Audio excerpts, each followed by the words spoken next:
بسم اللہ الرحمن الرحیم یاسین والقرآن الحکیم انک لمن المرسلین پارہ 22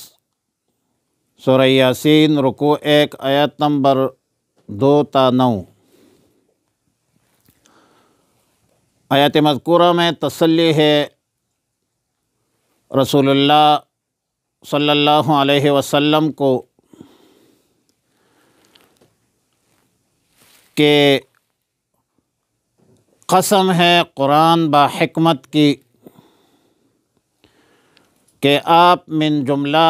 انبیاء علیہم السلام میں سے ہے،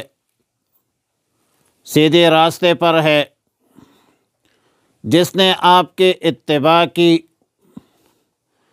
وہ دنیا اور آخرت میں کامیاب ہے، کامران ہے اور لازوال نعمتوں پر مالا مال ہے۔ کفار کہتے تھے کہ لستا مرسلا،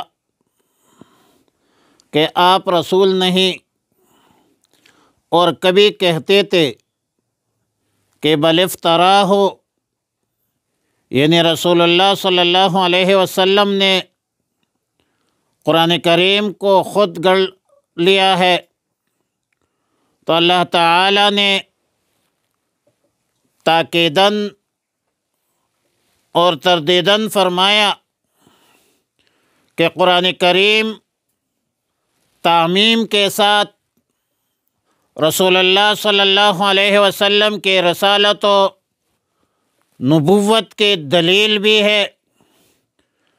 کیونکہ قرآن کریم کلام اللہ ہے، منزل من اللہ ہے، وہ ذات باری تعالیٰ جو زبردست ہے، مہربان بھی ہے، اور نزول اور بعثت کی وجہ لتنذر قوما ما انذر آباؤہم، اس سے مراد عرب ہے، اور معنی یہ ہوگا کہ ان عربوں میں ایک عرصہ سے تمہارے آباء و اجداد میں کوئی ڈرانے والا نہیں آیا ہے، اور آباء و اجداد سے مراد قریبی آباء و اجداد ہے، ورنہ کفار مکہ قریش کے آباء و اجداد میں تو سیدنا ابراہیم علیہ السلام،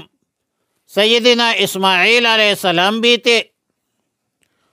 اور پھر دعوت و تبلیغ، انذار و تبشیر کا سلسلہ بھی ساتھ ساتھ جاری رہا، جیسا کہ قرآن کریم کی آیت ہے وَإِن مِّنْ أُمَّةٍ إِلَّا خَلَا فِيهَا نَذِيرٌ۔ رحمت خداوندے نے کسی قوم کو، کسی ملت کو دعوت و انذار سے کسی زمانے میں کسی خطے کو محروم نہیں رکھا ہے، مگر ظاہر ہے کہ یہ تعلیمات الہیہ انبیاء علیہم السلام کے نائبین کے ذریعے سے پہنچایا ہے، اور ظاہر ہے کہ نائبین کے دعوت میں وہ اثر نہیں ہوتے جو انبیاء علیہم السلام کی دعوت و فکر میں بدرجہ اتم موجود ہوتی ہے۔ انبیاء علیہم السلام کے نائبین کی دعوت پر تو ہدایت کے راستے پر نہیں آئے، دعوت توحید کو جھٹلایا، لقد حق القول علی اکثرہم فہم لا یؤمنون۔ اللہ تعالی نے کفر و ایمان، جنت دوزخ کے دونوں راستے انسان کے لیے وہدیناہ النجدین، دونوں راستے سامنے رکھ دی۔ ایمان کی دعوت کے حوالے سے اللہ تعالی نے انبیاء علیہم السلام کو مبعوث فرمایا، کتابیں نازل فرمائی، تاکہ اچھے اور برے کے مابین فرق اور امتیاز کر سکے۔ اب جو بدبخت نہ دعوت و تبلیغ پر غور و فکر کرتے ہیں، نہ دلائل قدرت پر غور کرتے ہیں، نہ انبیاء علیہم السلام کی دعوت کو قبول کرتے ہیں، نہ اللہ کی کتاب میں تدبر کرتے ہیں، تو ایسے لوگوں نے خود کفر کا سامان خود جمع کیا ہے۔ تو اللہ تعالیٰ نے ان بیشتر لوگوں کے بارے میں فرمایا کہ لقد حق القول علی اکثرہم فہم لا یؤمنون۔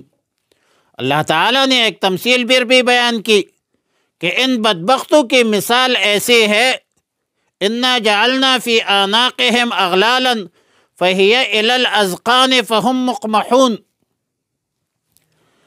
اللہ تعالیٰ نے مثال یہ بیان کی، تمثیل یہ بیان کی کہ ان کی مثال ایسی ہے کہ جس کے گردن پر توق ڈالا جائے اور توق ڈال دی گئی ہو تو پھر ایسے لوگوں کا چہرہ اور آنکھیں اوپر ہو، نیچے راستہ تو اس کو نظر نہیں آ رہا ہے، نیچے دیکھ نہیں سکتے، تو ظاہر ہے کہ کسی گڈھے میں